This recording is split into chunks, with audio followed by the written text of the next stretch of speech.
నోట్లు కనబడుతున్నాయి మీకు, ఇంకోటి 10 రూపాయలు, ఇంకొకటి 100 రూపాయలు. మీరు ఏది తీసుకుంటారు? ఖచ్చితంగా 100 రూపాయలు తీసుకుంటారు. అలాగే ఈ భూమి మీద ఈ జీవితం, మనం ఈ మనిషి బ్రతుకుతున్నాడు, 60-70 ఏళ్ళ జీవితం, ఇది కేవలం టెంపరీ జీవితం మాత్రమే. శాశ్వతమైన జీవితం అస్సలు కాదు. మరి ఏది శాశ్వతమైన జీవితం అంటే, నువ్వు చనిపోయిన తర్వాత ఒక లోకానికి వెళ్ళాలి చూడు, అది పరలోకం. పరలోకమేనండి మన శాశ్వత. వాళ్ళకి వండాలి, వాళ్ళకి సేవ చేయాలి అంటే తెల్లారి లేచిన దగ్గర నుంచి రాత్రి వరకు జీవితం ఇలా మొత్తం చిట్టుకి వేసేలోపు తెల్లారి నుంచి రాత్రి అయిపోతుంది. కానీ ఈ బ్రతుకు దేనికో నేను చెప్తాను వినండి. ఈ భూమి మీద మనిషి కష్టపడి సంపాదిస్తున్న ఏ ఒక్కటి పనికొచ్చింది లేదు తెలుసా? మనం ఎంత కష్టపడి బ్రతుకుతున్నాం కదా ఈ జీవితంలోనే, ఒక్కటి కూడా మనిషికి పనికొచ్చేది కానీ, లేకపోతే శాశ్వతంగా ఉండేది కానీ లేదు.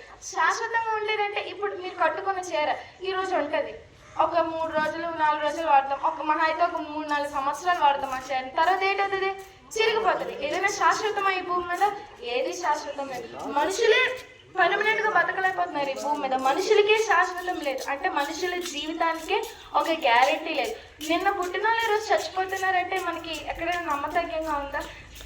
చిన్న పిల్లలు చనిపోతున్నారు అంటే చావుకి వయసుతో సంబంధం లేదు. ఈ భూమి మీద మనం ఎన్ని సంపాదించినా, ఎన్ని చేసినా చివరికి చచ్చిపోవాల్సిందే. ఇప్పుడు చచ్చిపోయేటప్పుడు ఇవి ఏమైనా పట్టుకొని వెళ్తామా? ఏమీ లేదు. మొత్తం అన్ని ఈ భూమి మీద వదిలేసే రావాలి. మరి పుట్టేటప్పుడు మనం ఏమైనా తీసుకొస్తామండి? తల్లి గర్భం నుంచి పుట్టేటప్పుడు ఏమైనా తీసుకొస్తామా? తీసుకురావు. చనిపోయేటప్పుడు ఏమైనా తీసుకెళ్తామా? అది లేదు. మరి ఈ భూమి మీద ఇన్ని సంపాదించి దేనికి? మొత్తం వృధా కదా. ఈ భూమి మీద ఇన్ని సంపాదిస్తున్న మనిషి చచ్చిపోయిన తర్వాత ఏమవుతుందో అని ఒక్క ఆలోచన మనిషికి ఉంటే ఖచ్చితంగా ఈరోజు మన సమాజం ఎలా ఉండేది కాదు. ప్రియమైన గ్రామస్తులారా, ఓకే, భూమి మీద ఇవన్నీ సంపాదించావు, కష్టపడ్డావు, పిల్లల కోసం పెద్ద బంగ్లాలు కట్టారు, డబ్బులు సంపాదించారు, ఇవన్నీ చేశారు, పిల్లలకు మంచి మంచి చదువులు ఇచ్చారు. కానీ చనిపోయిన తర్వాత ఏంటవుతుందని ఏ మనిషి ఆలోచించాడండి?